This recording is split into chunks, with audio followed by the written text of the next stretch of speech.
सबसे ज्यादा झूठा अगर कोई है तो Bharatiya Janata party. Top 10 mafia अगर सूची जब कभी जारी होगी उसमें सबसे ज्यादा भारतीय जनता पार्टी लोग हैं। बीजेपी का कोई फंस जाएगा मंत्री तो 1 साल की सजा, और विपक्ष का कोई फंस जाएगा तो 2 साल की सजा, जिससे सस्ता चले। ये सरकार आदमी तो आदमी, ये पक्षियों के भी और आजादी के खिलाफ है। इस सरकार को कोई अच्छा काम पसंद ही नहीं है। बचाने वाला बड़ा है, जान लेने वाला हमारे लिए छोटा है। ईवीएम से हरा दोगे उसके बाद बैलेट पेपर अपने आप आ जाएगा। कांग्रेस पार्टी को बीजेपी से लड़ने के लिए इन क्षेत्रीय दलों की मदद करनी चाहिए। और आज एक बात चर्चा में है कि कांग्रेस पार्टी के बड़े नेता राहुल गांधी उनकी सदस्यता छीन ली है, उनकी सदस्यता छीन ली है। मैं साथी को याद दिलाना चाहता हूँ, सबसे पहले अगर किसी की सदस्यता छीनी गई तो आदरणीय आजम साहब की सदस्यता छीनी, उनके बेटे अब्दुल्ला की सदस्यता छीनी। फिर चर्चा इस बात की आ रही है कि उनका घर भी छीनने जा रही है सरकार, 3 दिन की नोटिस दी है। मैं आपको याद दिलाता हूँ कि जब एक फैसला आया था सुप्रीम कोर्ट का, नेताजी सरकार से गए थे मौका दे दे सरकार की हमें, इसी सरकार ने 14 दिन का नोटिस देकर के हम लोगों का घर खाली करने का काम किया। चाहे वो सिक्योरिटी कम करना हो, सिक्योरिटी हटाना हो, घर छीनना हो, सदस्यता छीननी हो, ये लगातार भारतीय जनता पार्टी विपक्ष को कमजोर कर रही है। लेकिन हमें पूरा भरोसा जनता पर है कि जिस तरीके से महंगाई और बेरोजगारी बढ़ी है, ये जनता आने वाले समय में भारतीय जनता पार्टी को सबक सिखाएगी।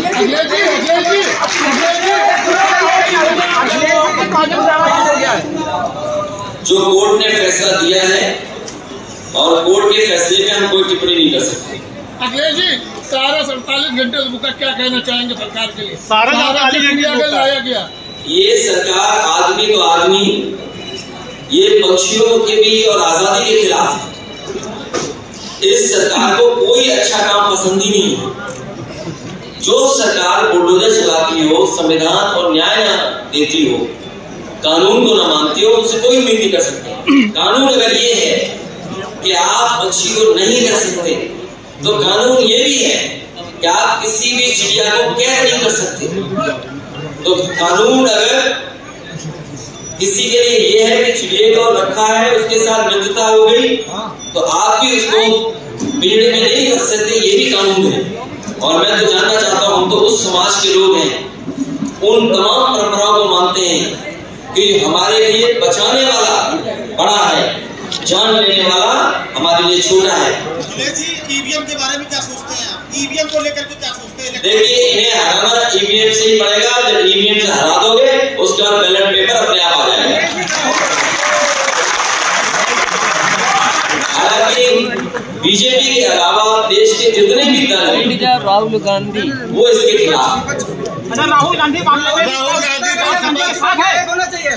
क्या लगता है राहुल के सदस्यता का विपक्ष के लिए क्या संदेश?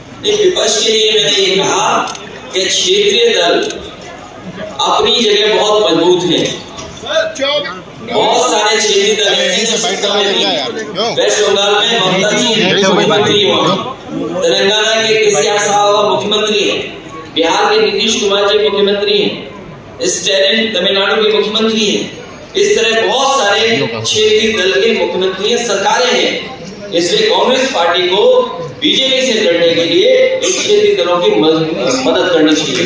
और उत्तर प्रदेश में समाजवादी पार्टी लगातार संघर्ष कर रही है भारतीय जनता पार्टी के खिलाफ। देखिए, आप इस बात को समझ लीजिए, 2024 का चुनाव है, इसलिए बहुत सारे ऐसे मुद्दे चलेंगे। आपको विचार इस बात का करना चाहिए कि जिस सरकार ने सिक्योरिटी दी हो और सरकार के 2 जनरलों की हत्या हुई हो, आखिरकार सरकार की इंटेलिजेंस क्या कर रही थी? भैया माइक हटाओ। जिसको जान का खतरा था, बिना रिपोर्ट के आपको सिक्योरिटी मिलती नहीं है, और जब आपको सरकार ने पूरी जांच करके सिक्योरिटी दी है, तो आखिरकार फेलियर किसका है? पूरा का पूरी जिम्मेदारी अगर किसी की थी तो सरकार की थी जिम्मेदारी, सरकार की ये बनती थी कि हत्या नहीं होती, इस तरह की शूट आउट नहीं होती। कल सुप्रीम कोर्ट का फैसला आ गया है निकाय चुनाव को लेकर सर। हमें खुशी है कि सरकार बचना चाहती थी, पूरी गंदगी फैलाई हुई है बीजेपी के लोगों ने। सबसे ज्यादा डेंगू का फैला जहाँ बीजेपी के मेयर थे, और ये कूड़ा भरा पड़ा है, नाली भरी पड़ी है। ये कानपुर भी स्मार्ट सिटी था, ये बरसात ना होती और अगर पेड़ों की पत्तियां देखते तो इतना गर्दा उसमें मोटा मोटा चिपका हुआ भैया लाल बंगले में पूरा सड़कों पे कूड़ा पड़ा हुआ है, नालियां खुली पड़ी है और ये गंगा में सीधा जा रहा है स्टीमर आपका। निकाय चुनाव में कोई गठबंधन, इसलिए बीजेपी चुनाव से भागना चाहती थी। मुझे खुशी इस बात की कि हमारी गिनती भी हो रही है और चुनाव भी बहुत जल्दी आएगा। ये नई पीढ़ी के लोग अच्छी पढ़ाई चाहते हैं, अच्छी इन्हें नौकरी मिल जाए। बीजेपी के लोग कहते हैं कि अब 4% ही केवल बेरोजगारी है। आपने अगर बजट पढ़ा होगा तो बजट में बीजेपी के लोगों ने कहा, सरकार ने कहा कि 4% बेरोजगारी बची है। इसका मतलब ये है कि 100 में केवल 4 बेरोजगार हैं। क्या इस बात को आप मान सकते हैं? ये सरकार कह रही है बजट में अपनी स्पीच में, जितने बड़े पैमाने पे बेरोजगारी है आप कल्पना नहीं कर सकते। ये जितने बच्चे पढ़े लिखे हैं सब बेरोजगार है, नौकरी रोजगार सरकार नहीं देख रही है। इसलिए मैं कहना चाहता हूँ नए समय का नई तरह की चीजें हैं। हमारे मुख्यमंत्री जी लैपटॉप चलाना नहीं जानते, जिन लोगों का वोट कभी नहीं दिया उन्होंने। टेक्नोलॉजी से दूर दूर का कोई रिश्ता नहीं उनको। अगर उन्होंने ध्यान दिया होता तो आज उत्तर प्रदेश में कारखाने लगे होते, उद्योग लगे होते। इन्होंने एमओयू कराए और बड़े बड़े उद्योगपतियों को बुलाया और एमओयू तो ऐसे कर दिए, कोई भी टाई सूट पहने मिल गया उसी से एमओयू कर लिया।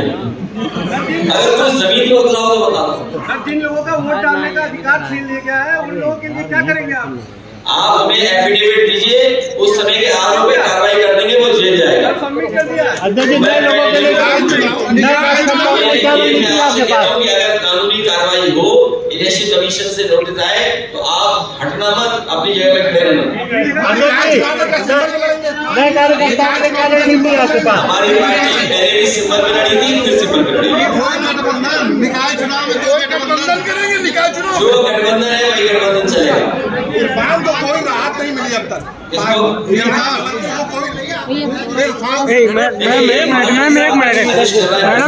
मैडम और सरकार, अरे आप कहाँ मीडिया में सरकार और प्रशासन दोनों मिलकर के उसके साथ अन्याय कर रहे हैं। न केवल उसके साथ, समाजवादी पार्टी के पूर्व विधायक दीपक यादव, रमाकांत यादव, इरफान सोलंकी, मोहम्मद आजम खान साहब, क्या मीडिया पता नहीं कैसी बाइट कर दी थी पे वाली है। मैडम क्या कर रहे हो आप?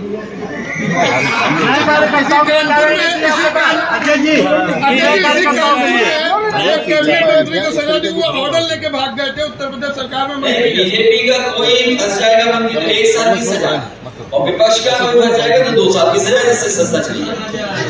ठीक है। और हमारे इसने कहा था यार ऐसे फाइट करने, क्यों इसने कहा था ऐसे फाइट करने? मना कर रहे थे। और अगर आप सूची निकालोगे तो सबसे ज्यादा दागी मंत्री अगर किसी सरकार में तो भारतीय जनता पार्टी की। अखिलेश जी आज सुबह फिर कन्नौज से सांसद सुब्रत पाठक ने कहा कि समाजवादी पार्टी जो है अपराधियों को संरक्षण देती है, आतंकवादियों को छुड़ाने का काम। देखिए मैं हालांकि पत्रकार साथी मुझे पता नहीं है पार्लियामेंट्री बोर्ड अनपार्लियामेंट्री बोर्ड क्या है, लेकिन मैं एक बात देख रहा हूँ पिछले कई महीनों से, इनके मुख्यमंत्री हो, इनके डिप्टी सीएम हो, इनके प्रदेश के अध्यक्ष हो, इनके सांसद हो, विधायक हो, समाजवादी पार्टी को माफिया कहना, समाजवादी पार्टी को गुंडा कहना, समाजवादी पार्टी को और तरह तरह से कहना। मैं आपसे कहना चाहता हूँ सबसे ज्यादा झूठा अगर कोई है तो भारतीय जनता पार्टी, बिल्कुल कार कोई है तो भारतीय जनता पार्टी, सबसे ज्यादा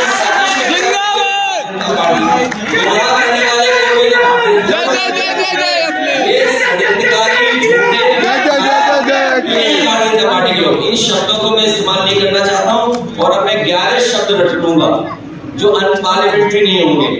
अगर एक समाजवादी पार्टी के आरोप लगवाएंगे इस तरह का, क्योंकि आप जो कह रहे हो वही प्रदेश अध्यक्ष कह रहे हैं, वही मुख्यमंत्री कह रहे हैं, वही डिप्टी सीएम कह रहे हैं, केवल समाजवादी पार्टी को अपमानित करने के लिए मैं ये जानना चाहता हूँ, सदन में मैंने मांग की कि टॉप 10 माफियाओं की सूची जारी कर दो।